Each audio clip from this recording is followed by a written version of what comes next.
You ever felt like life is so chaotic you don't know how to get a handle on things? Well, one woman decided the solution was to devote an entire year living according to the advice of Martha Stewart. Jen Lancaster writes about that experience in the new book, The Tao of Martha, and we're going to talk to her in a moment. But first, a look at just how hard this was.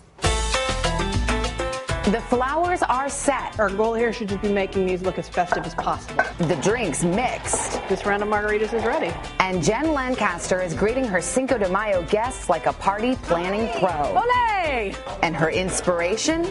We're getting ready for Cinco de Mayo. The vegetables are delicious. Pretty daisies in a conch shell. Oh, I love her. Oh, my God, I love her so much. Jen vowed to follow Martha Stewart's way of living for a full year, which wasn't always easy for her. One of my most cherished holiday traditions, an Easter egg hunt. I did a big Easter egg hunt for all of my friends' kids. They sprang forth like angry lions. We only had 2 children that went to the ER that day. That was really not my intention. I like to put beautiful glittered pumpkins like this on my table.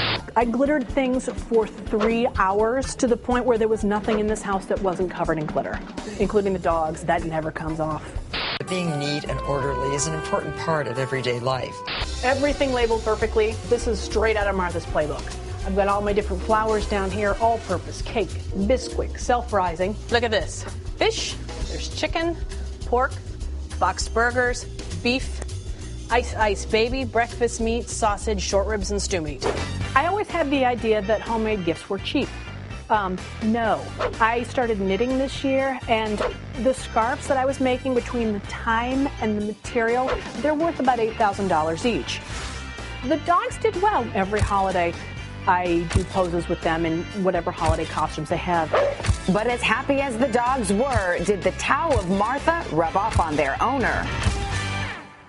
Well, we will find out. Jen Lancaster joins us now. Jen, good morning to you. Good morning. I'm so impressed by your refrigerator. Thank you. Does it still look like that? It does still look like that. You see, the problem was we used to open it, and I would have these roasts that were, 8 pounds, and they would fall, and they would hit our feet, and that was a big source of conflict between my husband and I, that I kept hobbling him every time he wanted to get an ice cream. So the larger question is why? Why did you decide to take on Martha Stewart's way of living for a year? Well, I had a bad 2011, not for any big reason, just 1,000 little things that went wrong. And I wanted to go into 2012 with a plan. And I thought about doing a happiness project, something very Oprah. But Oprah is more about all your thoughts and your feels, and I thought a vision board isn't going to help me. I need a drill sergeant, and who better than Martha Stewart? Well, you set the bar pretty high, because Martha is a tough customer. And I mean, what her projects, I think, every time she's here, I have no idea what to do.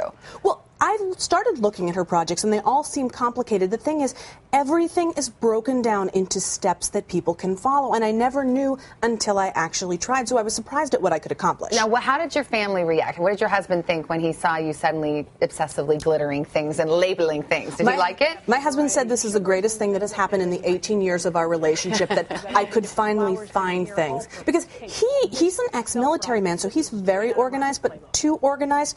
He would organize our spice cabinet by countries of origin.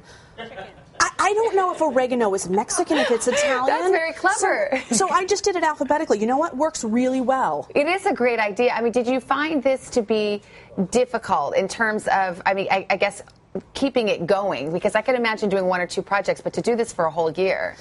I kept doing different projects, and once I would accomplish something, I would try something scary. The scariest thing for me is Halloween. I've been terrified of Halloween my entire adult life, to the point that we used to put garbage bags over the window so trick-or-treaters couldn't see in. This year, I went all out, because I had to for Martha. The house was decorated. I was in a costume. The pumpkins were glittered. So we sat there at our table for hours with full-size candy bars. Not one kid showed up at my house. Oh, come on. Yeah, so Martha's your girl. You love her so much. I love her so much. Yeah, so what do you think is her philosophy of life? Now that you've kind of, I guess, read every book and looked at every article, what do you think is the big takeaway? The big takeaway I've gotten from her is that you have to try. You can't fail if you don't try. And there were some things that went horribly awry, but the things that didn't were shocking. It was shocking to me that there are dishes that I can cook now so much more inexpensively at home than what I used to buy. It was shocking that I could create a scarf for somebody for Christmas and have them actually like it and not say, wow, this looks amateur. So there were a lot of really great aspects of this project. All right, final quick question. Are you going to sustain it? Are you going to live like Martha forever? I'm going to try. I spent the last 5 months writing 2 different books, so a lot of things went by the wayside. So when today came to film me, I still had to shove crap into drawers so the house looked good. Okay, good. So you remain human. I remain human. Jen Lancaster, it's a great idea. Love to hear about it. The book, again, is called The Tao of Martha. Thank you. And by the way, Martha's going to be here tomorrow. She will fill us in on her other project, her Match.com dates.